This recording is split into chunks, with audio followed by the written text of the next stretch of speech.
शुरुआत पहलगाम आतंकवादी हमले से हुई। गुस्सा नहीं, लावा था। दिमाग में बस एक ही बात, अब की बार सबक ऐसा सिखाएंगे कि इनकी पीढ़ियां याद रखेंगी। ये बदले की भावना नहीं, ये न्याय था।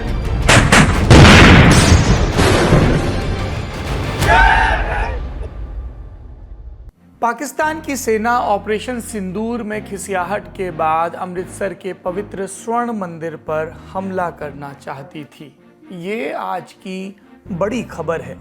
इससे इतर सुप्रीम कोर्ट में चर्चा हुई इस बात पर कि मध्य प्रदेश के मंत्री और भाजपा नेता विजय शाह की माफ़ी क्यों नाकाफ़ी है। इस पर अभी और भी चर्चा कोर्ट करेगा एसआईटी के गठन के फैसले के बाद। सुप्रीम कोर्ट में ही सोनीपत स्थित अशोका यूनिवर्सिटी के प्रोफेसर की फेसबुक पोस्ट, उन पर हुई एफआईआर और गिरफ्तारियों पर चर्चा हुई। कपिल सिब्बल प्रस्तुत हुए। इस बहस के बारे में भी आपको विस्तार से बताएंगे।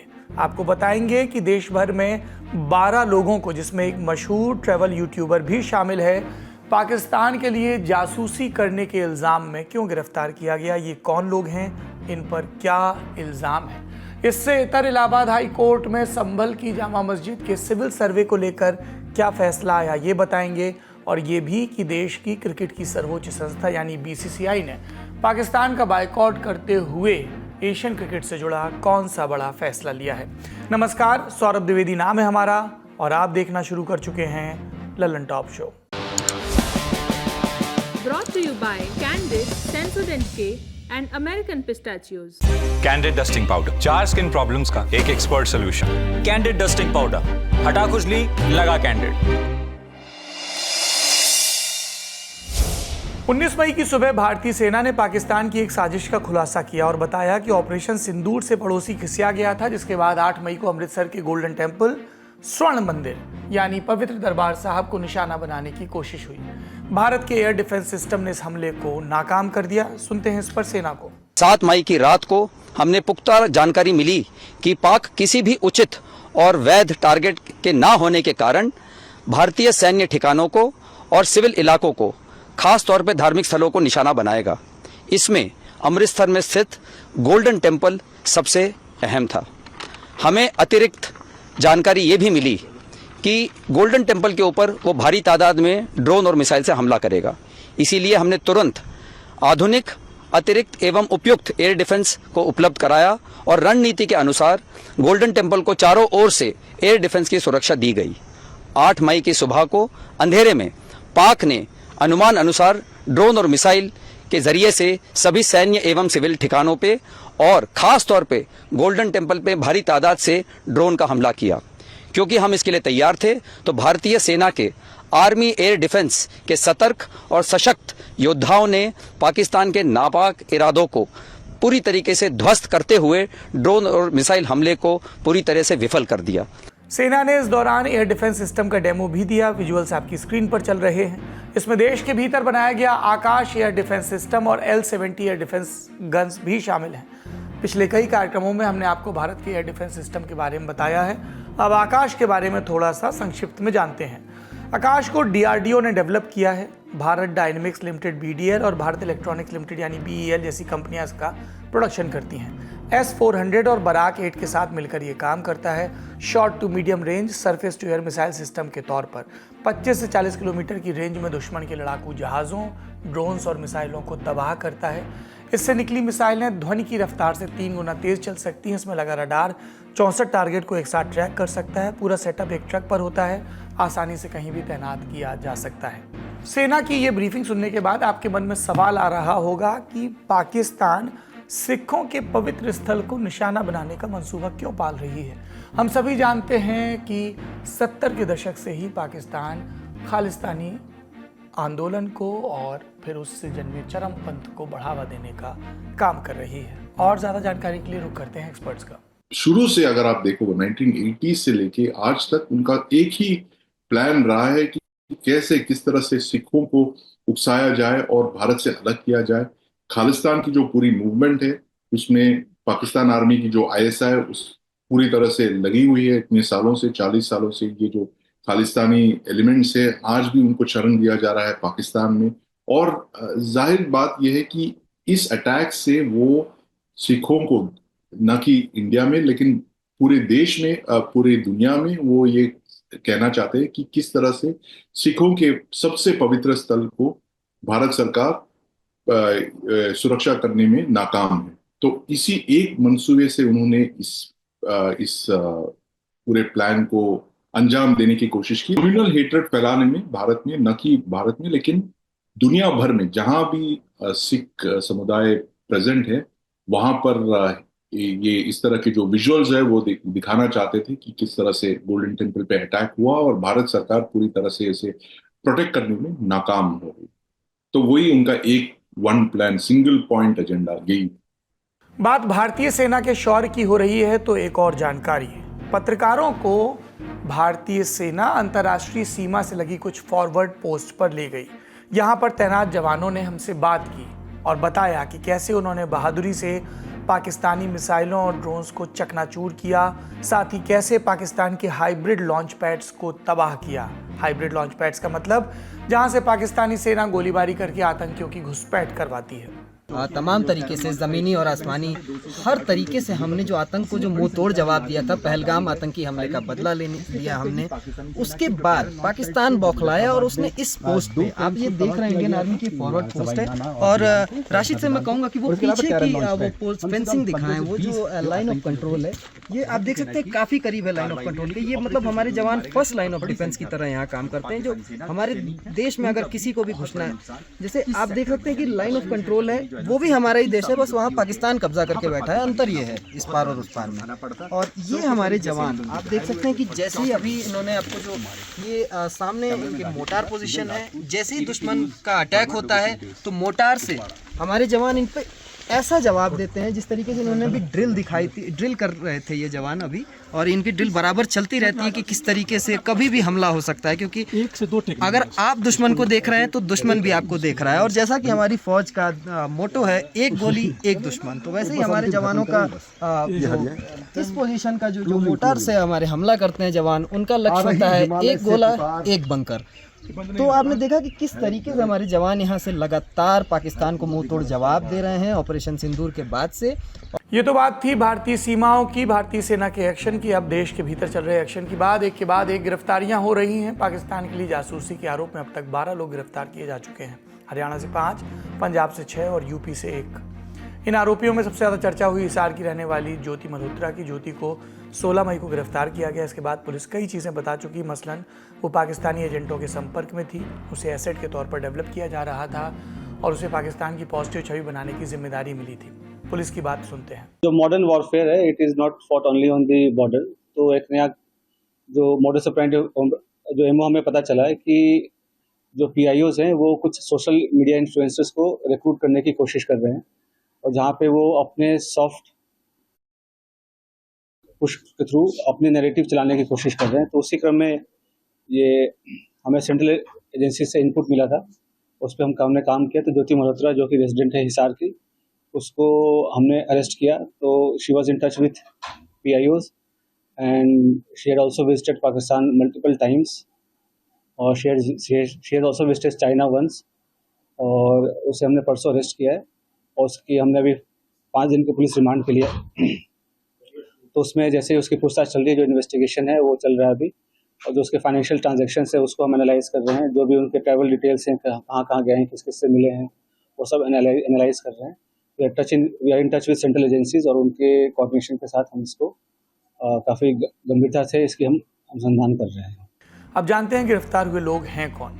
ज्योति मल्होत्रा ट्रैवल विद जो नाम का यूट्यूब चैनल चलाती हैं। इंस्टा और यूट्यूब पर लाखों फॉलोअर्स हैं। कई देशों की यात्रा कर चुकी हैं, जिसमें पाकिस्तान, भूटान, इंडोनेशिया और चीन भी शामिल हैं। आरोप है कि पाकिस्तान के ऑफिसर दानिश से दिल्ली में मिली। दानिश ने ज्योति की यात्राओं को फंड किया। दूसरा नाम देविंदर सिंह, पटियाला के खालसा कॉलेज में पॉलिटिकल साइंस का स्टूडेंट। 12 मई को हरियाणा के कैथल से गिरफ्तार। नवंबर 2024 में धार्मिक यात्रा पर पाकिस्तान गया। आरोप है कि यात्रा के दौरान आईएसआई एजेंट्स के संपर्क में आया। भारत लौटने के बाद आईएसआई को सेंसिटिव इन्फॉर्मेशन दी, पटियाला छावनी की फोटो भी भेजी। तीसरा नाम अरमान, 17 मई को हरियाणा के नूंह से गिरफ्तार। आरोप की इंडियन आर्मी से जुड़ी जानकारी पाकिस्तान को दी। दिल्ली स्थित पाकिस्तान उच्चायोग के ऑफिसर से संपर्क में था अरमान। चौथा नाम नोमान इलाही, 24 साल के नौमान इलाही को पानीपत से गिरफ्तार किया गया। यूपी के कैराना का रहने वाला है, सिक्योरिटी गार्ड का काम करता है। आरोप कि उसने पाकिस्तान को संवेदनशील जानकारी दी। अगला नाम गजाला और यामीन मोहम्मद। पंजाब पुलिस ने दोनों को मलेर कोटला से गिरफ्तार किया। आरोप दोनों इंडियन आर्मी से जुड़ी जानकारियां आईएसआई को दे रहे थे। पुलिस के मुताबिक दोनों को आईएसआई से पैसे भी मिले। इसके अलावा नाम है पलक मसीह और सूरज मसीह। इंटेल के आधार पर पंजाब पुलिस ने इन्हें 4 मई को गिरफ्तार किया। इल्ज़ाम कि दोनों आर्मी कैंटोनमेंट और अमृतसर स्थित एयरबेस की फ़ोटो आईएसआई को भेज रहे थे। पुलिस ने बताया कि हरप्रीत नाम का शख्स भी इसमें शामिल था। वो अभी जेल में बंद है। उसके खिलाफ ड्रग्स से जुड़े मामले चल रहे हैं। अगला नाम है शहजाद का। यूपी एटीएस ने 18 मई को उसे रामपुर से गिरफ्तार किया। आरोप कि शहजाद कॉस्मेटिक्स, मसालों और दूसरे सामानों की स्मगलिंग करता था। इसके साथ साथ आईएसआई के लिए भी काम कर रहा था। इनके अलावा हरियाणा की नूंह से एक और गिरफ्तारी की खबर है। पंजाब में भी 2 और गिरफ्तारियां हुई हैं। गुरदासपुर से सुखबीर सिंह और करणवीर सिंह को गिरफ्तार किया गया। इनके ऊपर पंजाब, हिमाचल और जम्मू कश्मीर में स्थित भारतीय सैन्य ठिकानों की जानकारी आईएसआई को देने का आरोप है। इधर ज्योति मल्होत्रा से कथित कॉन्टैक्ट के चलते एक और यूट्यूबर प्रियंका सेनापति भी पुलिस और एजेंसियों के रडार पर है। इन कार्रवाइयों को लेकर अभी क्या चल रहा है, एजेंसियों को क्या पता चला, जानकारी के लिए चलते हैं साथी पत्रकारों के पास। जो हरकिरत सिंह जिसने सबसे पहले वीजा दिया था ज्योति को 2023 नवंबर के अंदर, उसको पुलिस ने डिटेन किया था। 24 घंटे डिटेन करके रखा और कल शाम को छोड़ दिया था।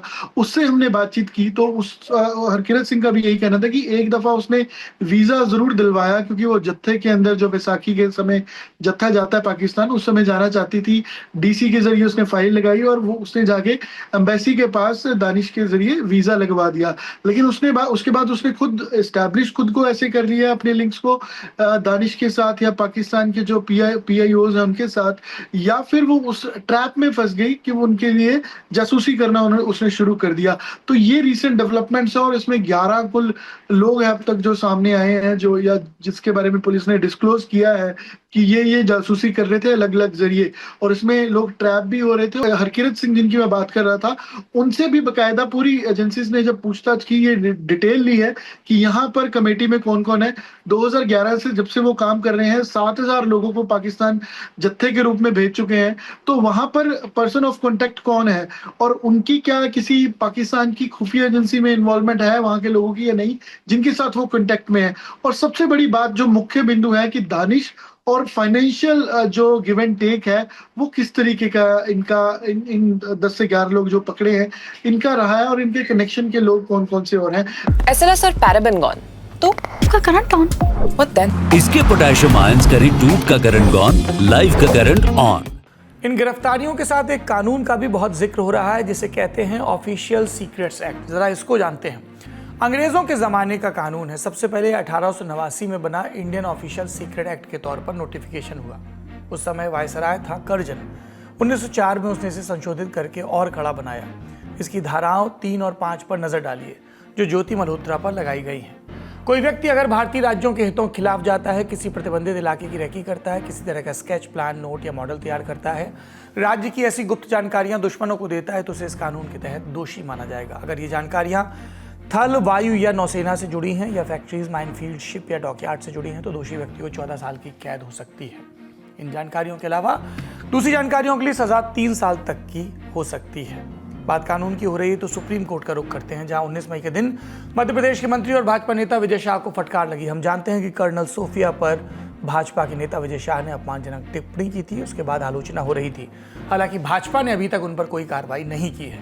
मध्य प्रदेश हाईकोर्ट ने उनके खिलाफ FIR दर्ज करने का आदेश दिया। इसके खिलाफ शाह सुप्रीम कोर्ट पहुंचे। सुप्रीम कोर्ट में जस्टिस सूर्यकांत और जस्टिस N कोटेश्वर सिंह की बेंच ने उनकी याचिका पर सुनवाई की और तीखी टिप्पणियां की। क्या कहा जज साहिबान ने?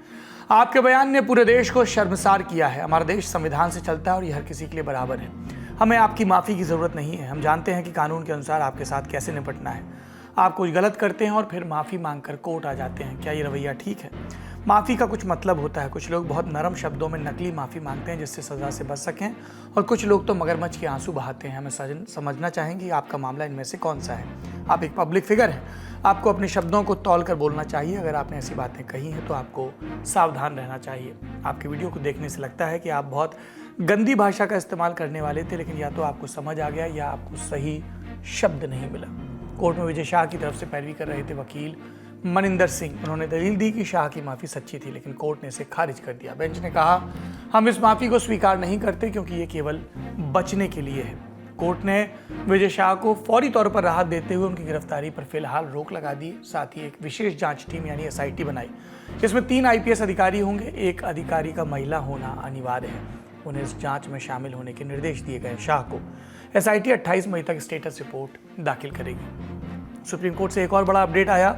अशोका यूनिवर्सिटी के प्रोफेसर अली खान महमूदाबाद को ऑपरेशन सिंदूर पर फेसबुक पोस्ट के लिए गिरफ्तार किया गया। उनकी गिरफ्तारी के खिलाफ सुप्रीम कोर्ट में याचिका लगाई गई। कोर्ट सुनवाई के लिए राजी भी हो गया है। बार एंड बेंच की रिपोर्ट के मुताबिक वरिष्ठ अधिवक्ता कपिल सिब्बल ने 19 मई को CJI BR गवई और जस्टिस ऑगस्टाइन जॉर्ज मसीह की बेंच के सामने मामला उठाया। कहा कि प्रोफेसर महमूदाबाद को देशभक्ति से भरे बयान के लिए गिरफ्तार किया गया। प्लीज इसे मंगलवार या बुधवार को सुनवाई के लिए लिस्ट करें।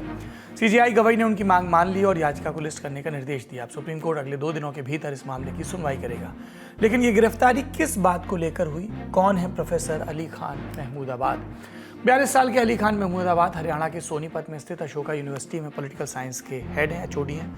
कुछ कविताएं भी लिखी हैं। समसामयिक राजनीतिक मुद्दों पर अपनी राय रखते हैं। उन्होंने कुछ समय के लिए राजनीति में भी कदम रखा था और 2017 में समाजवादी पार्टी में शामिल हुए थे। उनकी शादी जम्मू कश्मीर के पूर्व मंत्री हसीब द्राबू की बेटी से हुई है। लखनऊ की रियासत महमूदाबाद के राजशाही परिवार से आते हैं, इसलिए नाम के आगे बार बार महमूदाबाद का जिक्र होता है। ये तो हुआ उनका फौरी परिचय। अब बात कि उनकी गिरफ्तारी क्यों हुई।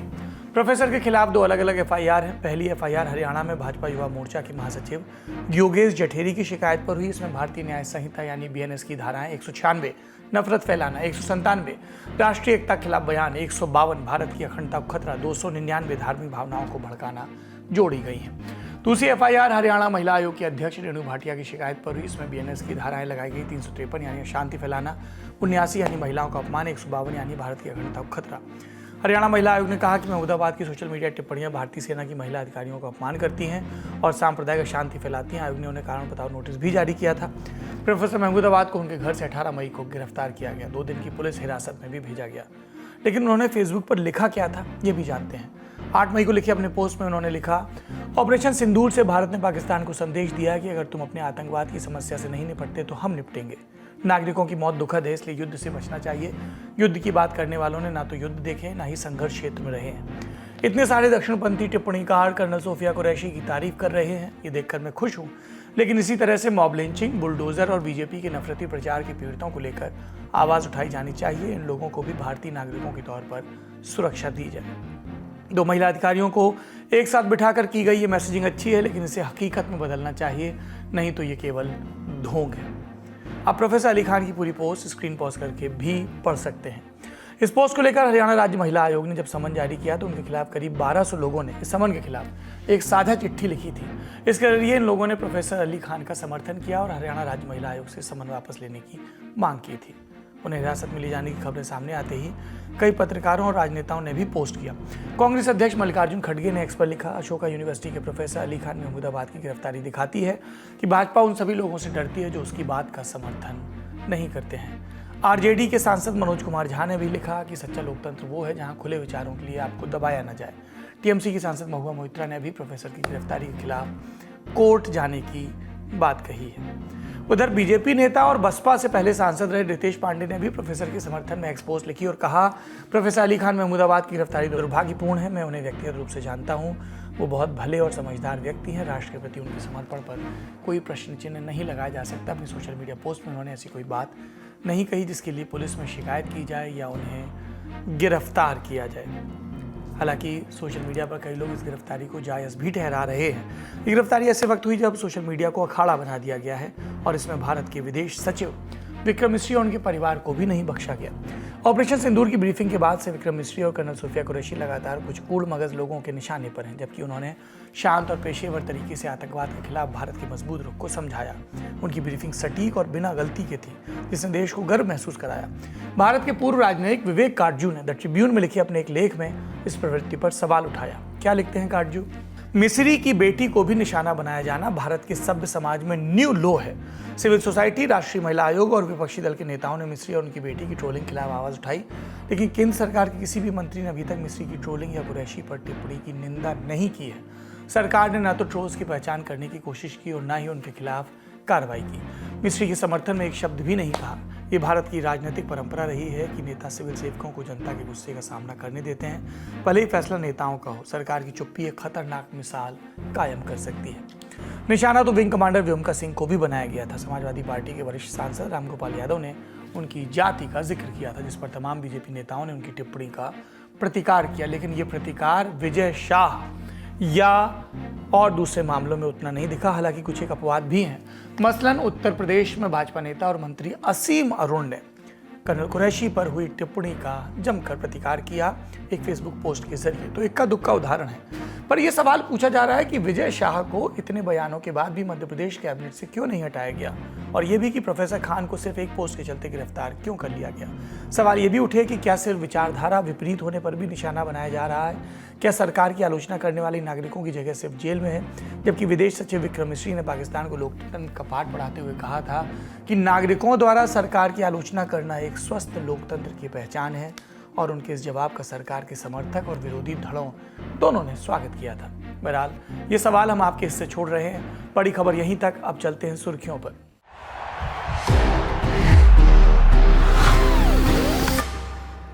That's the power of the statue. पहली सुर्खी इलाहाबाद हाईकोर्ट से है। संभल की शाही जामा मस्जिद कमेटी की याचिका खारिज कर दी गई। ये सिविल रिवीजन याचिका थी, मस्जिद कमेटी ने दायर की थी, सर्वे पर रोक की मांग की थी। निचली अदालत के एक आदेश को चुनौती दी गई थी, वही आदेश जिसके तहत मस्जिद परिसर का सर्वे करने के लिए एडवोकेट कमिश्नर नियुक्त करने का निर्देश दिया गया था। लेकिन इलाहाबाद हाईकोर्ट के जस्टिस रोहित रंजन अग्रवाल ने लोअर कोर्ट के आदेश को सही ठहराया। इस पर जो प्रतिक्रियाएं आई हैं वो सुनते हैं। सिंपल प्रपोजिशन ऑफ लॉ है कि कोर्ट ऑर्डर 26 रूल 9 और 10 की पावर के एक्सरसाइज में सर्वे कमिश्नर नियुक्त कर सकती है। उस समय किसी को सुनने की कोई जरूरत नहीं है। लॉ का मैंडेट सिर्फ इतना है कि जब सर्वे कमिश्नर मौके पे सर्वे करने जाएंगे तब वो दोनों पक्षों को उनकी मौजूदगी में सर्वे करेंगे, जो यहाँ पे 19 और 24 नवंबर को दोनों दिन फॉलो किया गया था। तो जो बड़े बड़े बैरिस्टर और पार्लियामेंटेरियंस हैं जिन्होंने कोर्ट की मर्यादा पे, इस पूरे प्रक्रिया की मर्यादा पे, पार्टीज की मर्यादा पे कमेंट किए थे, आज एक वेल रीजन जजमेंट से उसको कहीं ना कहीं पूर्ण विराम लगा है। ये मामला नवंबर 2024 का हिंदू पक्ष की याचिका पर संभल कोर्ट का आदेश था, आदेश एडवोकेट कमिश्नर सर्वे का, लेकिन ये पूरा नहीं हो पाया। कुछ दिन बाद हिंसा भड़की, 4 लोगों की मौत। इसके बाद मस्जिद कमेटी ने सुप्रीम कोर्ट में याचिका दायर की, सर्वे पर रोक की मांग। सुप्रीम कोर्ट ने इलाहाबाद हाईकोर्ट को आदेश दिया कि मामले की सुनवाई करें। हाईकोर्ट ने तब मस्जिद के सर्वे पर रोक लगाया था, साथ ही सभी पक्षों से जवाब मांगा था। फिर सुनवाई शुरू हुई और 13 मई को हाईकोर्ट ने अपना फैसला रिजर्व किया था। दूसरी सुर्खी, केंद्र सरकार ने आतंकवाद के खिलाफ दुनिया भर में भारत की नुमाइंदगी करने के लिए डेलीगेट्स की एक लिस्ट बनाई थी। पक्ष विपक्ष के सांसदों को मिलाकर बनी इस लिस्ट से यूसुफ पठान ने अपना नाम वापस ले लिया। वो मुर्शिदाबाद के बहरामपुर से तृणमूल कांग्रेस के सांसद हैं, पूर्व क्रिकेटर तो हैं ही। इस लिस्ट में वो टीएमसी के इकलौते सांसद थे। उन्हें जापान, दक्षिण कोरिया, मलेशिया और इंडोनेशिया जाने वाले शिष्टमंडल में शामिल किया गया था। इस मामले पर टीएमसी प्रमुख और पश्चिम बंगाल की मुख्यमंत्री ममता बनर्जी की प्रतिक्रिया आई। उन्होंने कहा, हमारे पास केंद्र से कोई अनुरोध नहीं आया था, अगर आता तो पार्टी जरूर विचार करती। Nowadays, the system is they don't inform the mother party. They only inform the parliamentary party. But parliamentary party only works for the parliamentary session. But they cannot take a policy decision. So no request came to us. If the request come to us, then of course we can consider. We are totally in favor of the country. I told you earlier also, in external affairs issue, we always used to support the central government policy. वहीं BJP विधायक अग्निमित्रा पाल ने कहा कि इस घटना से ममता बनर्जी और TMC की सच्चाई सामने आ गई। समझ में आ जाता है कि भारत का गर्व का कोई भी विषय हो, इसे मुख्यमंत्री ममता बनर्जी भी का थोड़ा सा दिल दुखता है।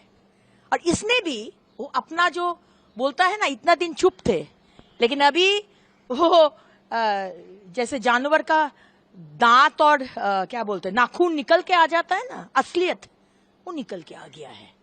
और आज सारे पार्टी जब अपना प्रतिनिधि भेज रहे, तब यूसुफ पठान को वो वापस कर दिया। शर्म की हमारे लिए, पश्चिम बंगाल के नागरिकों के, हम लोग को शर्म लगता है।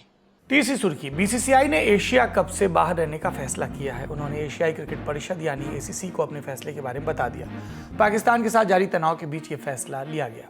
इंडियन एक्सप्रेस के देवेंद्र पांडे की रिपोर्ट के मुताबिक भारतीय टीम अगले महीने श्रीलंका में आयोजित होने वाली महिला इमर्जिंग टीम एशिया कप और सितंबर में होने वाले पुरुष एशिया कप टूर्नामेंट का हिस्सा नहीं होगी।